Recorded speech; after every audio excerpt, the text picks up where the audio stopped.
Olá, eu sou Rafael Marino, diretor de marketing da Exige. Seja bem-vindo ao Na Linha de Frente, um programa feito com investidores e grandes executivos de startups do país.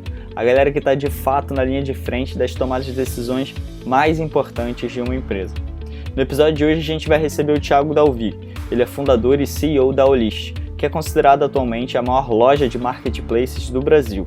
Ano passado, a Olist recebeu 190 milhões pelo SoftBank e está cotada para se tornar um unicórnio em 2020.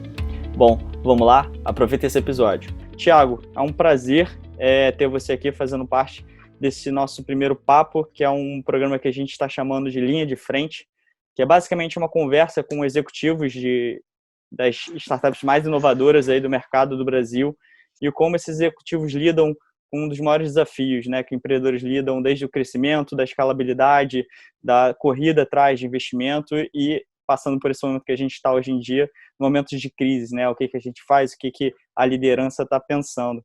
Bem, Thiago, se você quiser falar um pouquinho sobre você, falar para a gente quem é o Thiago, um pouquinho da sua história. Legal, Rafael. Antes de mais nada, obrigado pela oportunidade. Acho que parabéns pela iniciativa. Acho que é super legal a gente poder compartilhar um pouquinho dos aprendizados, não só ao longo da crise, né, mas ao longo de toda a história, que é assim formada por vários momentos de crise, né. Acho que essa não diferente de várias outras e cada empresa sempre passa por alguns desafios muito específicos no seu segmento, no seu setor. Então acho que poder compartilhar isso sempre ajuda, né. Como você mesmo falou, a nossa história é uma história longa, né. O Olist não nasceu aí de uma ideia do Thiago que do dia para a noite deu muito certo. Foi uma evolução de vários modelos e vários aprendizados dentro do varejo, né? A gente já foi loja em shopping, já foi distribuidor, já foi marketplace, até virar o Olist de verdade. Acho que isso foi um super investimento no que a gente faz hoje, né? Acho que a educação de formar o time, de construir a cultura, de construir o negócio em si. E aí hoje eu acho que a gente chega nesse momento, especificamente dado o contexto aí de coronavírus e tal, com uma ferramenta muito sólida, muito forte, com uma empresa capitalizada, podendo investir e olhando muito mais para o lado da oportunidade do que necessariamente para todo o resto. Óbvio, super consciente do momento que a gente está passando, entendendo que a gente precisa, sim, refazer algumas contas e olhar, acho, com mais atenção ainda para o plano que a gente tinha construído nesse ano, mas agora a gente já passou dos 15 mil lojistas, então a empresa segue crescendo de forma muito acelerada, esperamos aí passar dos 100 milhões de faturamento esse ano, então crescendo ainda acima dos 100% ao ano, né? Eu acho que o bacana de tudo isso é que eu acho que cada ano vai se tornando muito mais difícil, os desafios eles são diferentes, eu diria que eu como CEO mudei muito ao longo desses últimos anos, e eu acho que a gente pode falar um pouquinho sobre isso também. Legal, e você falou uma coisa bacana, você passou por vários momentos e tem uma frase que você costuma falar que eu gosto bastante, que é, seu modelo de negócio não pode estar escrito em pedra, né? E eu acho que isso é um período que a gente está que comprova muito isso, né? No final das contas, é um empreendedor, é a vontade de mudar, é a capacidade de ser resiliente e de olhar com uma forma holística, né, digamos assim, para mudar o seu plano de negócio quando for necessário. E eu diria, Rafael, que assim, essa capacidade de se adaptar é o que torna não só o negócio, né, assim, apto a poder sobreviver em momentos como esse. A gente brinca muito entre alguns empreendedores, né, que no Brasil a gente não forma unicórnio, você forma mountain goats, né, as cabras da montanha, que é aquele animal que passa por momentos muito difíceis, né, e ele consegue sobreviver, assim. Então acho que mais do que necessariamente sempre tudo para cima e para a direita, acho que essa capacidade de você se adaptar é muito importante. Isso, inclusive, para qualquer pessoa que trabalha numa startup, ou mesmo um CEO, fundador de startup como eu, de novo, né, as características que o tornam apto a gerenciar e tocar uma empresa de 5 pessoas são totalmente diferentes de uma empresa de 150 e agora a gente está com quase 400 pessoas, né? Totalmente diferente. A empresa muda, a cadeira fica muito maior e se você não é capaz de se reinventar, é muito difícil você conseguir cumprir com o desafio daquele momento, naquele contexto. Thiago, puxando esse gancho de se reinventar, assim, uma primeira análise sua, uma avaliação, né, uma opinião pessoal sua, qual que você acha que foi o impacto dessa pandemia no setor de startups até o momento? Cara, super forte, né? Como, assim, acho que o grande desafio dessa crise é o inesperado, né? É a falta de certeza, incerteza em si que ela traz para o mercado.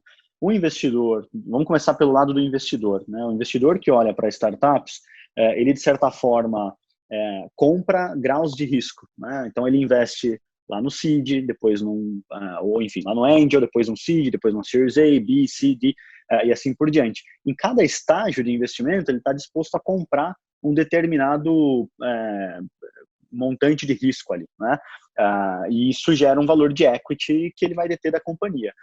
Num momento como esse, com tanta incerteza, acho que o primeiro grande desafio é precificar o equity, né? Então, assim, qual é o valor da perpetuidade, do crescimento dessa empresa, como que se comporta nos próximos meses, se você não sabe necessariamente onde isso vai impactar e quais setores vão ser muito mais impactados. Agora a gente já entrou meio que no início da curva da crise ali, a gente já sabe mais ou menos quais são os principais setores, mas ainda assim, acho que tem muita incerteza ainda por vir. Do lado da empresa em si, a primeira certeza é que vai mudar bastante coisa, né? Acho que agora a gente tem uma nova normal a partir daqui, e é super importante entender que isso vai fazer parte da realidade. Então, o país ele vai sofrer com isso, a gente vai entrar, se não numa recessão, em um período muito difícil daqui para frente, muito provavelmente desemprego vai ser algo que vai aumentar, acesso a crédito talvez seja um pouco mais difícil, mas tem muitas políticas do governo para tentar ajudar com isso. Então, eu acho que assim, você estando inserido nesse ambiente, como todo e qualquer startup, entender onde no seu setor você vai sofrer mais e tentar replanejar de acordo. Eu diria que algo muito importante para todas as empresas agora é que cash is king, né? Essa coisa de você ter caixa e você ter runway para poder construir o seu negócio passando por esse período é super importante, né? Porque sair para captar agora, para quem precisa de caixa nesse exato momento, ou está muito caro ou realmente não tem acesso, né? E aí você vai fazer um down round, perder nos termos, ou necessariamente nem conseguir isso agora. Então, e aí vem uma outra lição, né, para quem está empreendendo nisso e ainda queima caixa, por exemplo, né? Acho que mitigar essa queima de caixa é super importante, entender quando que essa curva ela vira de verdade, mas prezar muito pelo seu caixa, né? Cuidar muito com isso. Então, não é à toa que a maior parte das empresas e amigos ou estão cortando ou estão repensando todo o seu plano de expansão e aí congelando algumas contratações. No Olist, a gente não deve fazer nenhum movimento brusco, né? Assim, o nosso movimento foi, vamos revisar o orçamento do ano e do ano que vem, entendendo que a gente vai ter que segurar algumas contratações de vagas não essenciais para esse momento do negócio, né? Então, se a gente conseguiu chegar até aqui com isso que a gente tem hoje, o que nos leva daqui para frente o que, assim, né? O que eu preciso trazer efetivamente. Então, a gente deve continuar contratando algumas posições de tecnologia, mas demais posições a gente vai segurar, né? Por pelo menos 3 meses, até sentir mais segurança nos próximos momentos de crise. Então, cara, assim, muda muita coisa, né? Eu diria que alguns setores podem ser positivamente impactados, a gente está sentindo isso na pele, uma demanda e uma procura maior pela nossa plataforma, serviço, a gente vê aplicativos de delivery, empresas que entregam mais conveniência tanto para o consumidor quanto para o lado do merchant. Acho que essas empresas estão crescendo. E aí, aqueles setores mais óbvios também, né? Higiene, limpeza, home office, alimentação, né? Acho que esses setores eles estão crescendo muito. Aí você vê outros setores, né? Então startups que estão em setores como viagens, hospedagem, cara, sofrendo absurdamente, né? Mesmo na China, que já talvez está começando a sair do período de quarentena, né? As pessoas voltando para as ruas em algumas cidades, especialmente Wuhan, você ainda vê que esses setores continuam impactados, né? Então, e lá foi de ponta a ponta, né? Até hoje, quase 3 meses, ou 3 meses e pouquinho, né? Então acho que a gente ainda está no começo de tudo.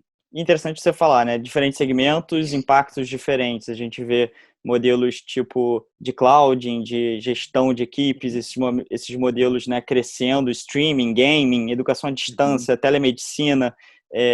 No caso de e-commerce, né, que é o caso aí que a Olist está inserida, a gente vê na Associação Brasileira, por exemplo, de Comércio Eletrônico, a gente viu que houve um aumento aí de quase que 40% desde o início da epidemia, né? No caso da Olist, qual foi o principal impacto, assim, no primeiro momento? O que você espera para os próximos meses em relação a isso? Rafael, o que a gente percebeu foi uma diferença de comportamento nas categorias que a gente já trabalhava, né? O Olist é uma empresa que é muito fragmentada dos perfis de categorias que a gente vende hoje, né? Então a gente vende de tudo que você imaginar, desde decoração, cama, mesa e banho, home office, itens de saúde, beleza, higiene. Nessas categorias, né? Então higiene, beleza, saúde, itens para home office, né? Acessórios, periféricos, cara, teve um aumento expressivo, né? Em algumas categorias mais de 100%, muito mais de 100% de crescimento em relação ao crescimento que a gente já tinha, tá? Então muito acima do esperado. Outras categorias, por sua vez, caíram. né, e sofreram bastante com isso. Aquelas categorias menos essenciais neste momento, o consumidor ele já começa a repensar um pouco do comportamento dele, tá? O que a gente isso pro lado do consumidor final. Do lado do lojista, que é aquele que muitas vezes teve que fechar a sua porta, esse cara está procurando mais fontes de liquidez, né? Ele precisa dar giro para o estoque dele. E eu acho que aí a gente pode entrar muito forte, e é o que a gente tem feito desde a semana passada, quando a gente lançou alguns planos novos aí para lojistas que estão começando com a gente, que a gente não cobra setup, mensalidade pelos próximos 3 meses. Então, de novo, acho que é uma oportunidade para você também se impulsionar no meio dessa crise, né? Do nosso lado, a gente chegou a trazer na semana passada 6 vezes mais lojistas para dentro do Olist do que a gente trazia numa semana normal.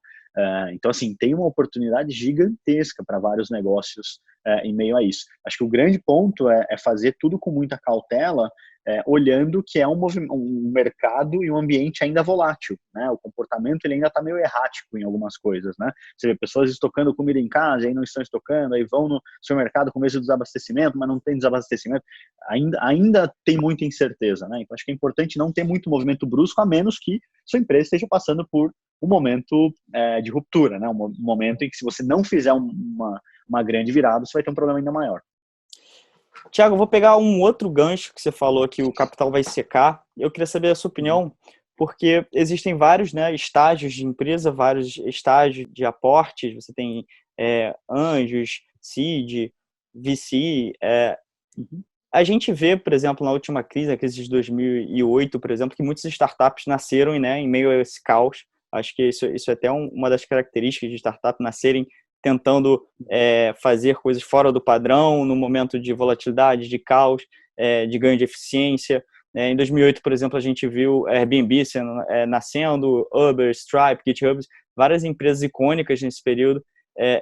Que tipo de startups você acha que vai dar um certo boom, né, nessa esteira de crise? E aí um segundo gancho, você acha que esse capital vai secar para qualquer tipo de aporte, ou você acha que existe...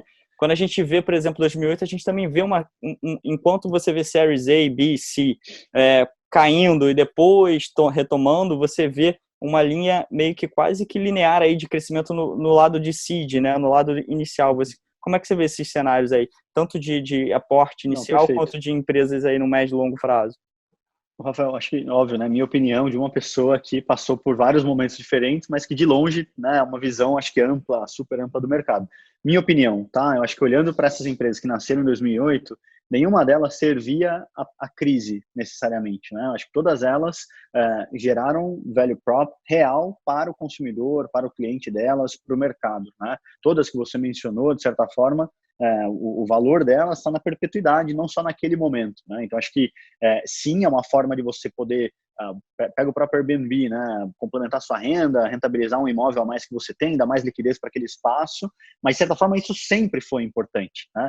Não só para aquele momento. Então, eu acho que essas empresas que pensam além só da crise e geram uma proposta de valor que ela é perene e que não é só uma onda que você vai surfar naquele momento, acho que essas empresas sempre vão ter muito valor, tá? E sempre vão ter muito potencial para continuar crescendo.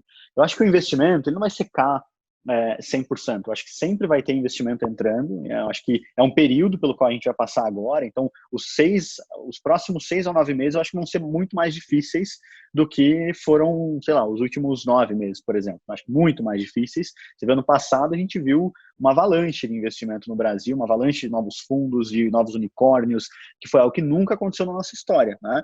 Não vai repetir isso esse ano, com certeza, né? Eu acho que muitas empresas que estavam com planos mais agressivos de crescimento vão segurar. Ao mesmo tempo, empresas que estão passando por esse momento de forma robusta, que mostram métricas relevantes, né, de crescimento, com economics saudáveis, cara, não tem por que secar, entendeu? Eu acho que boas oportunidades de empresas excelentes e que sabem operar e que estão com um time forte, elas sempre vão ter acesso a capital. E eu acho que o seed, vamos lembrar que o mercado ele é cíclico também, né? O seed ele está, de certa forma, preparando o terreno para o que vem lá na frente. Essas empresas elas não crescem do dia para a noite, né? Elas levam aí pelo menos alguns meses, alguns anos para chegar num grau de maturidade para poder alavancar um Series A, Series B e assim por diante. Então, quem está nascendo agora esse cara ele está semeando, de certa forma, o capital que ele vai levantar ano que vem ou no final do ano que vem para rodadas mais parrudas. Então, eu acho que essa empresa, de certa forma, de novo, se ela tem um value prop relevante, se ela tem o product market fit, enfim, todas aquelas caixinhas, né, que normalmente um bom investimento preenche, cara, ela deveria estar com tudo na mão para poder entregar um excelente resultado ano que vem e aí receber o seu aporte maior e mais relevante no ano que vem, né?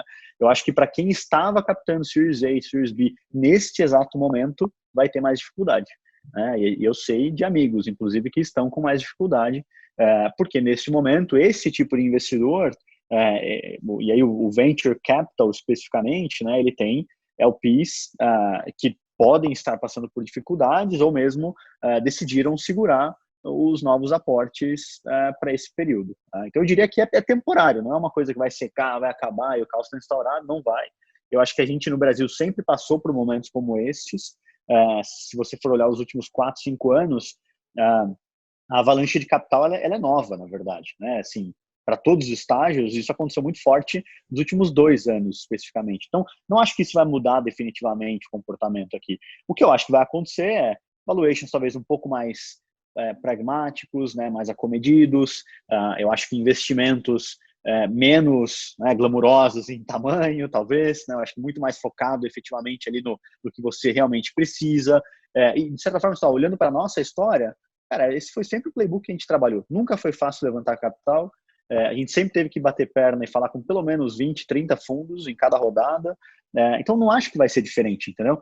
Eu acho que você tem, sim, alguns negócios que talvez vão sofrer mais, mas faz parte, né? Aí você tem que entender o quanto isso te impacta e se preparar para isso, né? Entendi. E nesse momento agora, né, crise, volatilidade, você mesmo disse que possivelmente para empresas com maiores, que estão buscando maiores aportes ou empresas já mais robustas, já mais avançadas, vão encontrar uma certa escassez.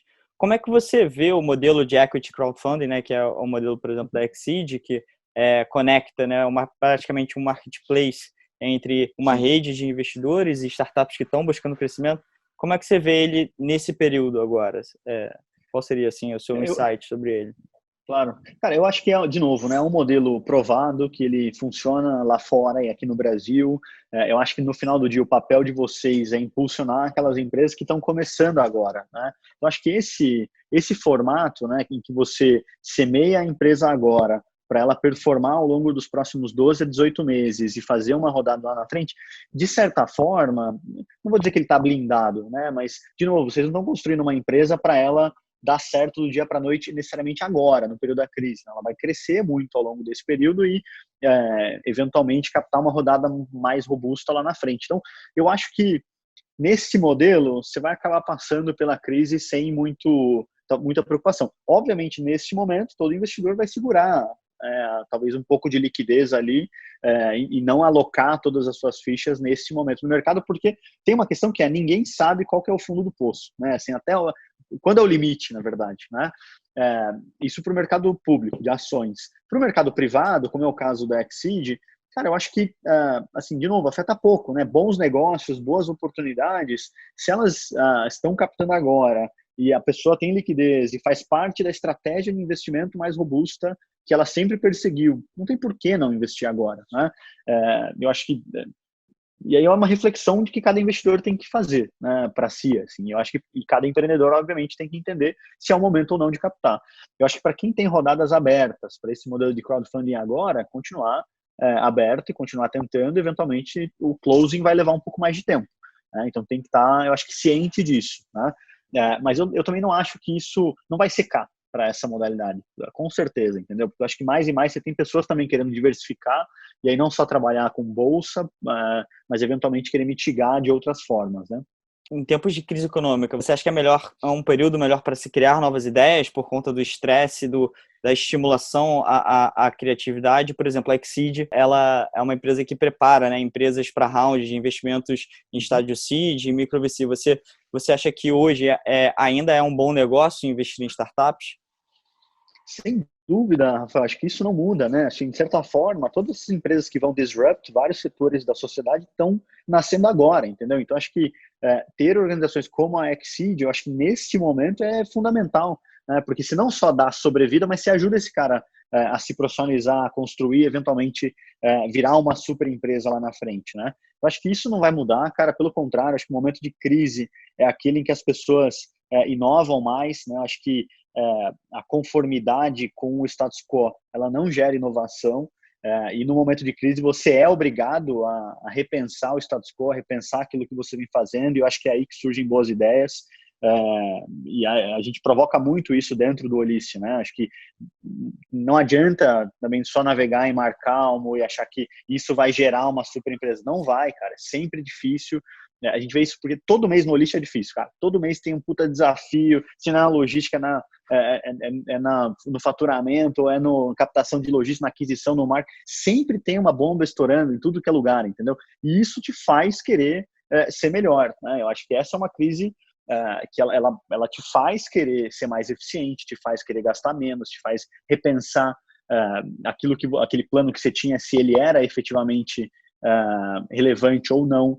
Puta, não tem por que investir em algo que não é core nesse momento, né? Eu acho que coisas que não são core, e aí tô falando para quem tem uma empresa talvez mais madura, ou para quem até está começando agora, né? Começa com uma grande frente, né? Seja muito bom naquilo, que talvez não é muito diferente de quem bota novas empresas de pé, né? E a partir daquilo você vai querer inovar em outras coisas, mas agora o que a gente precisa é um core muito forte, né? E stick to the core nesse momento. E acho que aí entra também um pouco da sua frase, né, de você não ser apegado a modelos de negócios, e sim a característica do empreendedor, né, desse espírito animal de desafiar sempre o padrão, encontrar novas alternativas. É um pouco. Eu estou lendo um livro muito legal do Simon Sinek, ele já fez vários livros, mas esse é mais interessante que eu achei, The Infinitive Game, né, que é a mentalidade de um jogo infinito. Você não pode trabalhar só com metas finitas, trabalhar olhando para trimestres, você tem que trabalhar sempre num cenário pensando em novas gerações. Essa crise vai passar, vai vir outra. Como é que você diria para o empreendedor que está passando por essa crise? Você teria livros? O que você passaria para esse empreendedor que está passando por esse momento agora? Cara, eu acho que assim, é um momento para a gente aproveitar e fazer muita reflexão também, né? Sobre, acho que o propósito do seu negócio. Quando eu olho para os últimos 12 anos, né, por tudo que eu passei ao longo desse período, a gente teve vários momentos em que a gente quase quebrou e, assim, com alguns poucos dias de caixa, que eu não acho que é muito diferente de muita gente agora, né?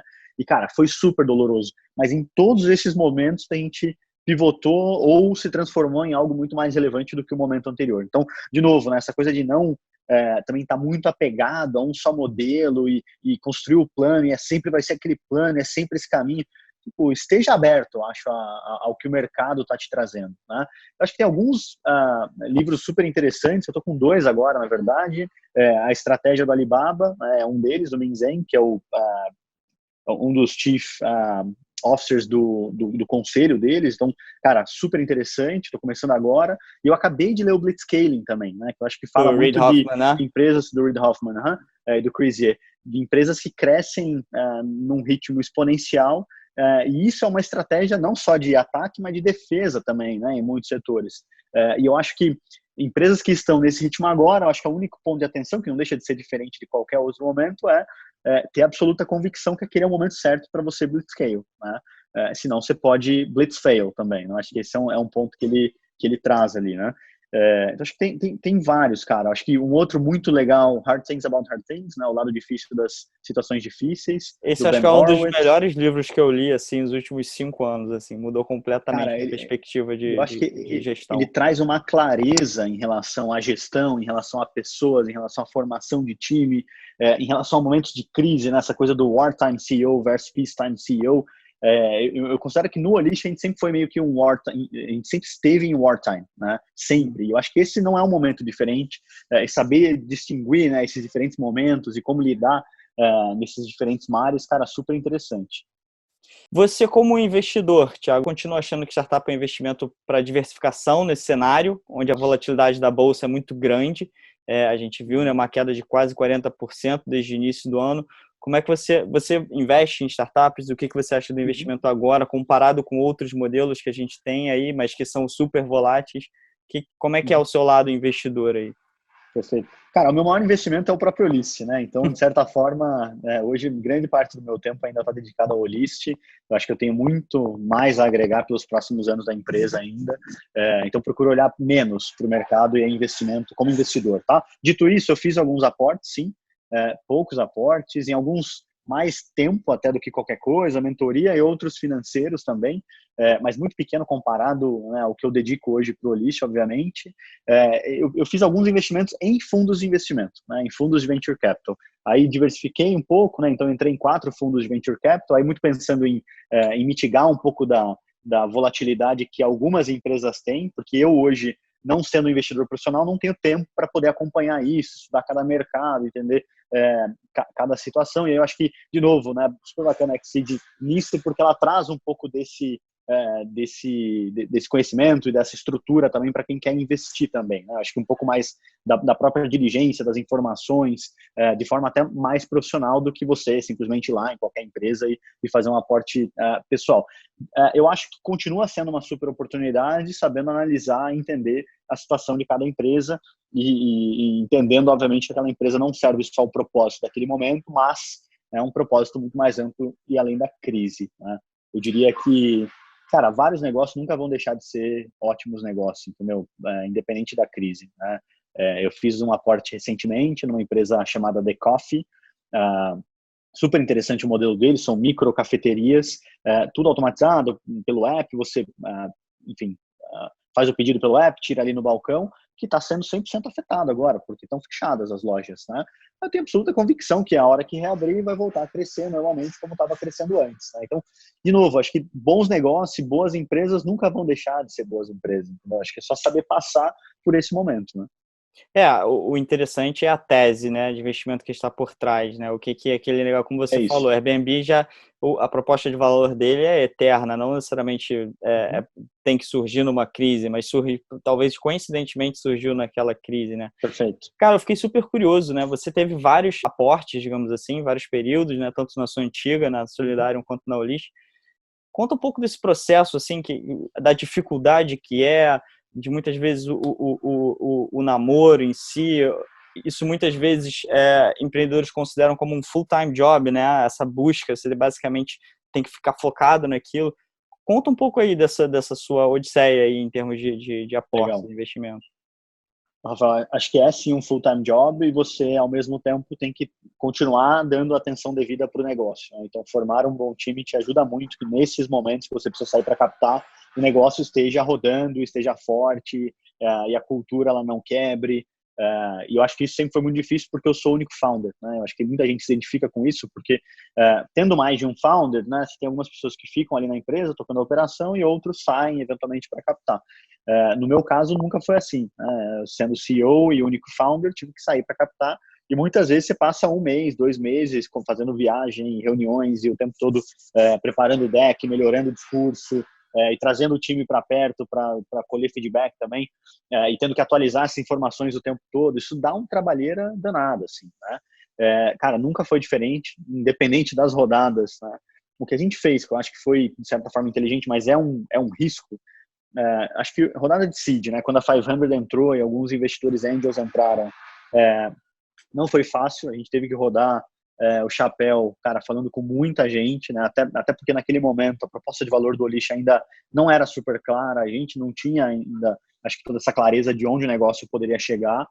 E obviamente isso extrapola para o investidor, né? Quando o empreendedor ainda tem algumas dúvidas. A gente tinha muita convicção do que estava fazendo, mas muita dúvida de quão grande, do mercado, porque era algo totalmente novo, não tinha ninguém fazendo, e a falta de um benchmark internacional ou externo dificulta muito isso também. Quando a gente foi para uma Series A, esse movimento que a gente fez de trazer a Redpoint lá no Seed, de certa forma nos ajudou, porque eu construí um relacionamento muito próximo com eles durante esse período, né? E aí eles acabaram liderando o Series A. Não foi fácil também, a gente teve que falar com vários outros fundos, trouxe outros fundos, mas a Redpoint liderou naquele momento. E eu acho que a construção do relacionamento, de certa forma, é talvez o principal ponto para qualquer empreendedor entender que assim, nenhum investidor vai investir no seu negócio sem te conhecer de verdade, né? Sem conhecer a pessoa, o time, mais do que só o negócio, né?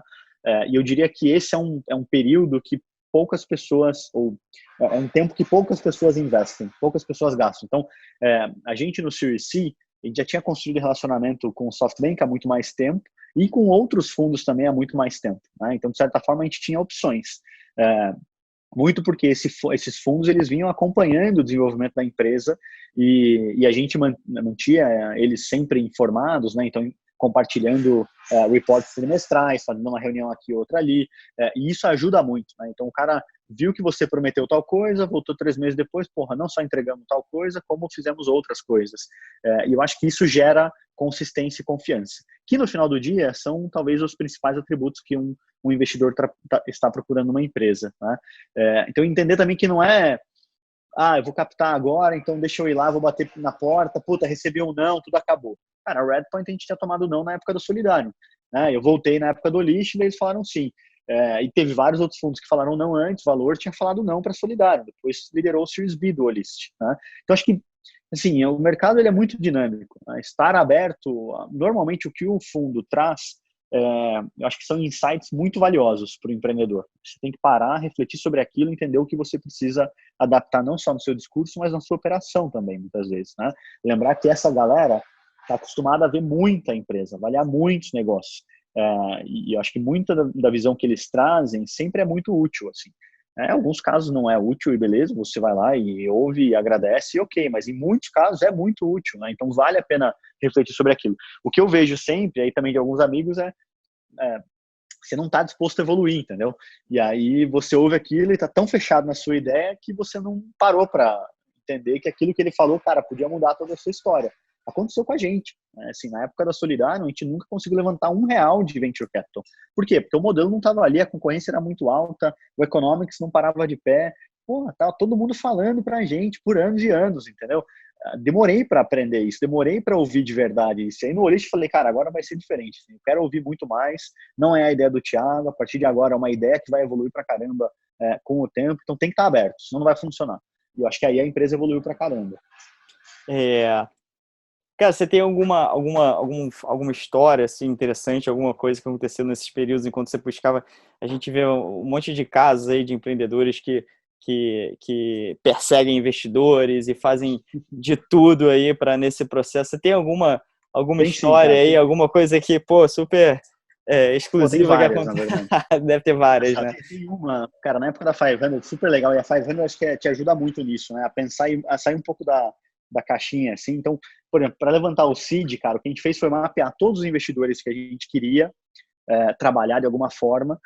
Peguei o e-mail de toda essa galera e comecei a fazer retargeting neles em Facebook, em qualquer canal que eu podia. Assim. Então, os caras começaram a ver, na época Solidário, depois Olist, muito tempo antes de eu começar a bater na porta deles. Então, quando eu cheguei lá, os caras já sabiam, por exemplo, que era o Olist, né?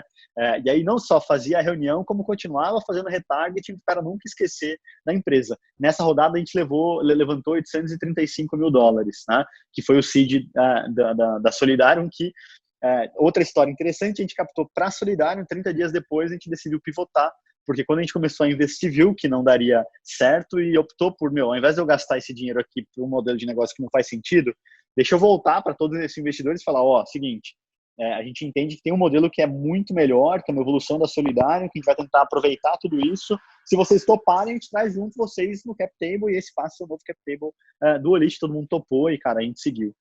Uma outra história foi quando a gente estava levantando o Series A com a Redpoint e a nossa plataforma capotou, né? Então, no meio da rodada, a gente capotou, perdeu 70% da receita naquele momento. Então, de novo, nada muito diferente, talvez, do que muitas empresas estão passando agora. E capotou porque a gente estava crescendo demais, era um monolito, né? Um sistema único, um único banco de dados, não aguentou o volume que a gente estava trazendo. Cara, a gente ficou, sem brincadeira, acho que 3 meses e meio transacionando 15% da receita que a gente tinha antes.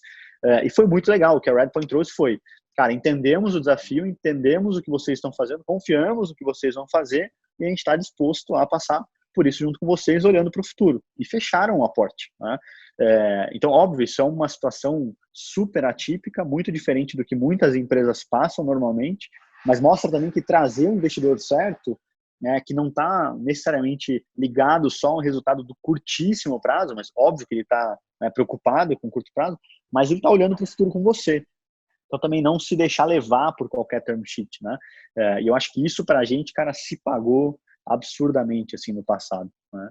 E aí tem várias outras histórias, cara. Acho que nunca é fácil, essa é a moral da história, né? Assim, sempre é difícil, você sempre vai tomar porrada, você sempre vai ficar pé da vida com alguns comentários, algumas coisas, mas acho que sempre no final do dia tem que ter aquela humildade de chegar, pensar e refletir sobre aquilo que você recebeu e entender o que você precisa mudar. Cara, Thiago, eu não quero. A gente já passou aqui, extrapolou do seu tempo. Eu queria muito agradecer a sua participação. Eu queria fazer uma última pergunta. Não é nenhuma pergunta, né? É basicamente uma situação que eu queria te colocar, que imagina que você agora tem 10 segundos em rede nacional, uma televisão, emitindo o Thiago para o Brasil. O que você falaria para empreendedores e para investidores nesse momento, se o Brasil agora estivesse olhando, se você tivesse a oportunidade de falar com investidores e empreendedores? Qual seria o seu recado para eles? Eu acho que, assim, a gente sempre vai passar por momentos difíceis em toda a história e trajetória de qualquer empresa. Nunca vai ser para cima e para direita. Acho que tendo resiliência e essa capacidade de se reinventar e ajustar o seu negócio, as suas rotinas, os seus processos, o seu time para aquela nova realidade, eu acho que a gente vai conseguir passar muito bem por isso. Eu acho que a gente pode, sim, entender que a partir daqui a gente tem uma nova realidade, uma nova normal. Então, vamos entender o que isso muda dentro do nosso negócio, né, para a gente construir algo muito melhor. Acho que como sociedade, a gente tem um dever cívico também de poder contribuir para esse momento. As empresas têm um dever cívico também de contribuir para esse momento. Vejo muito isso pelo Olist. E eu acho que cada um aqui tem que fazer o seu melhor para esse momento agora, né? Rafael, foi um prazer também trabalhar e poder compartilhar um pouco aqui com vocês, cara. Fico à disposição aí sempre que precisarem, tá? De novo, acho que como Olist a gente tem o dever aí de continuar ajudando o mercado. Acho que como empreendedor, né, e líder de uma empresa que tem 400 pessoas e que impacta aí centenas de milhares de pessoas na ponta, acho que a gente tem o dever de ser profissional, de trabalhar próximo do time, de pensar na saúde dos nossos colaboradores, né, acho que antes de mais nada, né, e saúde do nosso cliente, de quem a gente apoia e ajuda, e ao mesmo tempo pensar no que vem depois, né? Então não também só ficar ali com a cabeça abaixo da água e não olhar para o futuro. A gente tem que olhar para o futuro e refletir muito, e refletir sobre o que vem por aí. Perfeito, Thiago. Muito obrigado, bicho. Foi um prazer, tá? E a gente vai mantendo contato, a gente quer saber mais sobre os planos da Olist, o que ela vai fazer de agora em diante. Foi um grande prazer ter você aqui e fazer esse primeiro contato, te conhecer um pouquinho melhor, conhecer um pouquinho mais sua história, histórias super interessantes aí desse longo, mais de 10 anos aí de pivotagens e situações difíceis, situações, tempos de guerra e tempos de glória, né? Cara, muito obrigado. Um bom dia para você e se cuida, cara. Cuida de você, cuida da sua família. Esse é um momento de reflexão, como você falou, e segurança. Valeu, Rafael. Obrigado. Grande abraço para todo mundo aí. Muito obrigado por ter participado desse primeiro episódio com a gente. Eu espero que você tenha gostado. Eu adorei conhecer um pouquinho mais a história do Thiago, os desafios que ele teve, como ele enfrentou. Mas antes de não esquece de botar seus comentários aqui embaixo, não. Vai ser incrível saber suas opiniões, principalmente suas críticas, para tornar o programa cada vez melhor. Valeu, segue a gente lá no YouTube também para ficar ligado nos próximos episódios. Abraço!